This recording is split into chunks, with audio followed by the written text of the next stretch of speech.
समान शिक्षा प्रणाली लागू हो।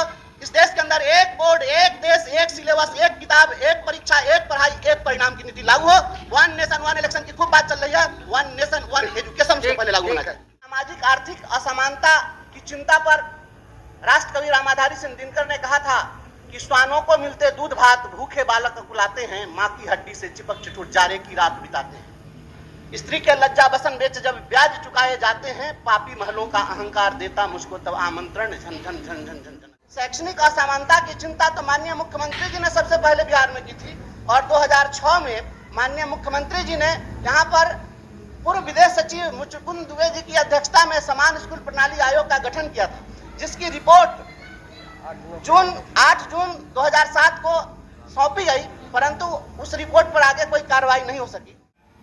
जब संदीपनी मुनि के आश्रम में जब एक राजकुमार कृष्ण पढ़ता है और उसी विद्यालय में एक दरिद्र सुदामा पढ़ता है, जब एक साथ पढ़ता है और जब वही राजकुमार कृष्ण द्वारिकाधीश बनता है और उसके पास उसका बाल सखा अगर दरिद्रता की व्यथा लेकर जाता है तो वह नंगे पैर दौड़ करके आता है और पानी छूने की जरूरत नहीं पड़ती है, नैनों के जल से उनके पैर धुल जाते हैं। महोदय, यह आत्मीयता का भाव भी शिक्षा से जाएगा, समान शिक्षा से जाएगा। यह बिहार विधान परिषद राज्य सरकार से अभिस्ताव करती है कि वह राज्य में व्याप्त सामाजिक और शैक्षणिक असमानता को समाप्त करने के लिए 12वीं कक्षा तक के बच्चों के लिए समान शिक्षा और समान परवरिश की नीति लागू करेगी। सभापति महोदय, मैं गरीब के घर में जन्म लिया और आज संघर्ष पसंद लोगों के आशीर्वाद से आपके बीच यहाँ मैं बोल रहा हूँ।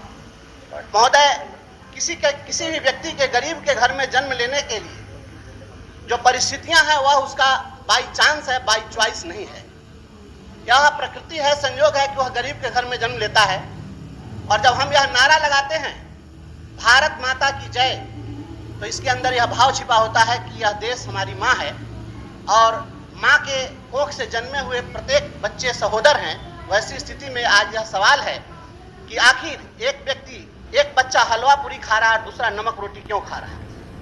और एक शिक्षक होने के नाते महोदय, जब स्कूलों में हम देखते हैं कि कोई एक बच्चा बासी रोटी खा कर आता है, कोई भूखे पेट आता है और कोई अच्छा भोजन करके आता है, तो उनके बीच में लर्निंग आउटकम समान नहीं होता है। कोई हीन भावना से ग्रसित होता है, कोई श्रेष्ठ भावना से ग्रसित होता है।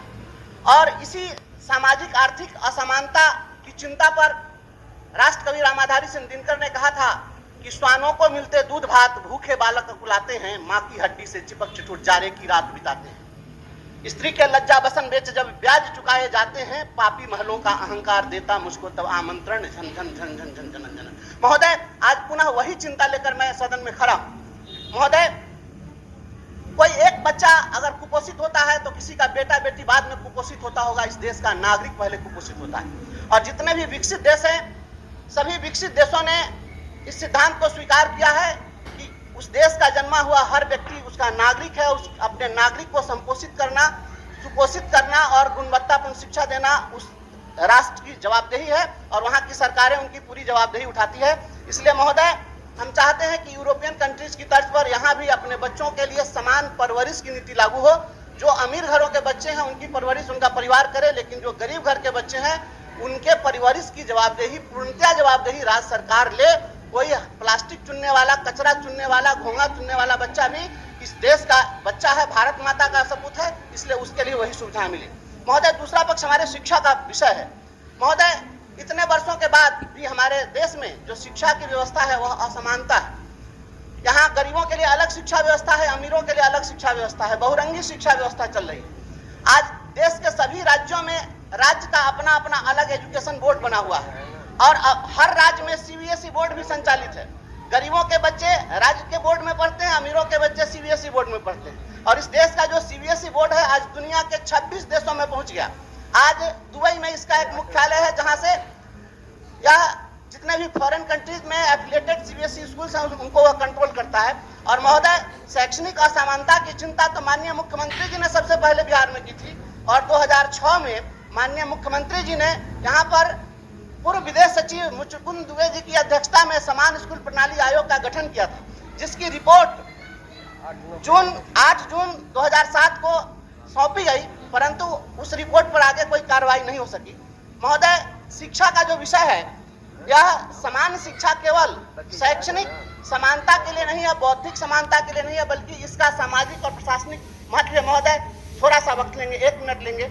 महोदय हम यह कहना चाहते हैं, हम एक शिक्षक होने के नाते जब 8वीं कक्षा में बच्चों को पढ़ाते हैं तो सुदामा चरित पढ़ाते हैं, और सुदामा चरित में नरोत्तम दास जी लिखते हैं कि जब सुदामा कृष्ण के पास जाते हैं तो कृष्ण को जब पता होता है कि मेरा बाल सखा जो दरिद्रता की अवस्था में है, जब वहां जाता है तो वह नंगे पैर दौड़ करके आते हैं। और सुदामा चरित में लिखते हैं नरोत्तम दास जी कि देखी सुदामा की दीन दशा, करुणा करके करुणा निधि रोए, पानी परात को छुयो नहीं प्रभु, नैनन के जल से पग धोए। जब संदीपनी मुनि के आश्रम में जब एक राजकुमार कृष्ण पढ़ता है और उसी विद्यालय में एक दरिद्र सुदामा पढ़ता है, जब एक साथ पढ़ता है, और जब वही राजकुमार कृष्ण द्वारिकाधीश बनता है और उसके पास उसका बाल सखा अगर दरिद्रता की व्यथा लेकर जाता है तो नंगे पैर दौड़ करके आता है और पानी छूने की जरूरत नहीं पड़ती है, नैनों के जल से उनके पैर धुल जाते हैं। महोदय यह आत्मीयता का भाव भी शिक्षा से ही आएगा, समान शिक्षा से ही आएगा। इसलिए महोदय हम मांग करते हैं कि समान शिक्षा प्रणाली लागू हो। इस देश के अंदर एक बोर्ड, एक देश, एक सिलेबस, एक किताब, एक परीक्षा, एक पढ़ाई, एक परिणाम की नीति लागू हो। 1 नेशन 1 इलेक्शन की खूब बात चल रही है, 1 नेशन 1 एजुकेशन से पहले लागू होना चाहिए। माननीय मंत्री। माननीय सभापति महोदय, अपनी बातों को माननीय सदस्य ने रखा, और शिक्षा का महत्व इसी से आप समझ सकते हैं कि माननीय मुख्यमंत्री जी ने ये सोचते हुए कि शिक्षा सबसे महत्वपूर्ण आधार है जिससे आप न सिर्फ शैक्षणिक बदलाव लेकिन सामाजिक, आर्थिक एवं बौद्धिक विकास कर सकते हैं, इसलिए 20% शिक्षा का बजट का दिया गया है, जो पूरे देश में सबसे ज़्यादा है एनुअल बजट का।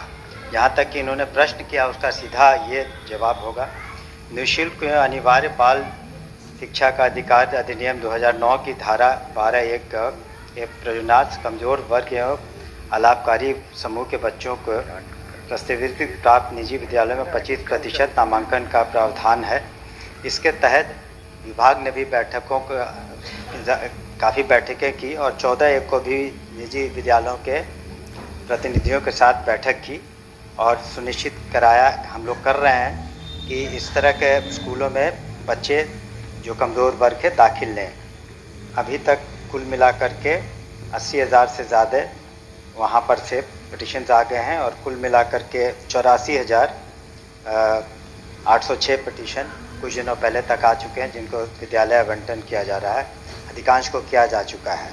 यहाँ तक कुपोषण और सबकी बात है तो वो तो हम लोग महोदय एक जिसका जिक्र कर रहे थे, 1 करोड़ 9 लाख बच्चों को हम लोग मध्याह्न भोजन देते हैं, जो फ्री ड्रेस है, साइकिल योजना है, पोशाक योजना है। इसीलिए महोदय वस्तुस्थिति है कि शिक्षा का अधिकार अधिनियम 2009 के तहत वर्ग 1 से 8 तक के विद्यार्थियों के लिए समान शिक्षा नीति लागू है, और जो वर्ग 9 से 12 तक विद्यार्थियों के लिए समान शिक्षा और समान परिवेश की नीति वर्तमान में नहीं है। लेकिन इसके बावजूद भी माननीय मुख्यमंत्री जी ने सुनिश्चित किया, जिसका हम जिक्र कर रहे थे, साइकिल योजना, पोशाक योजना और जो मुख्यमंत्री छात्रवृत्ति योजना, प्रोत्साहन योजना, इन सभी से सभी आच्छादित हैं। इसकी वजह से शिक्षा का स्तर में भी सुधार हुआ है और साथ ही साथ जो छात्र छात्राओं की संख्या में भी वृद्धि हुई है, और +2 स्कूल इसी ख्याल से हर एक पंचायत में खोले गए हैं। और जब अब छात्रों की भी संख्या 1,76,00,000 से ज़्यादा हो चुकी है, शिक्षकों की संख्या भी 5,87,000 से ज़्यादा हो चुकी है। इस तरीके से विभिन्न योजनाओं, कल्याणकारी योजनाओं से सभी को आच्छादित किया गया। अतः मेरा अनुरोध होगा कि माननीय सदस्य अपने संकल्प को कृपया वापस लेंगे। माननीय सदस्य अपना संकल्प वापस करें। महोदय इसमें तो कुछ आश्वासन मिला है ना, तो योजना जो चल रही है वह बतलाए, वह तो हम लोग जान ही रहे हैं। इस दिशा में माननीय मुख्यमंत्री जी की चिंता थी, समान शिक्षा के संबंध में सबसे पहले माननीय मुख्यमंत्री जी ने चिंता व्यक्त की थी, या माननीय मुख्यमंत्री जी की चिंता रही है, और इस पर और मुचुकुंद आयोग की रिपोर्ट पर कुछ नहीं हुआ, उस पर भी बात होनी चाहिए और समान परवरिश पर भी बात होनी चाहिए ना महोदय। अपना अभिस्ताव वापस लिया जाए। चलिए, सदन की सहमति से अभिस्ताव वापस हुआ। शादी का फर्नीचर सेट 34,500 से स्टार्ट। AFZ फर्नीचर के ऑफिशियल YouTube चैनल पर विजिट करिए विशेष जानकारी के लिए और परचेज करिए बिहार के सबसे बड़े शोरूम से।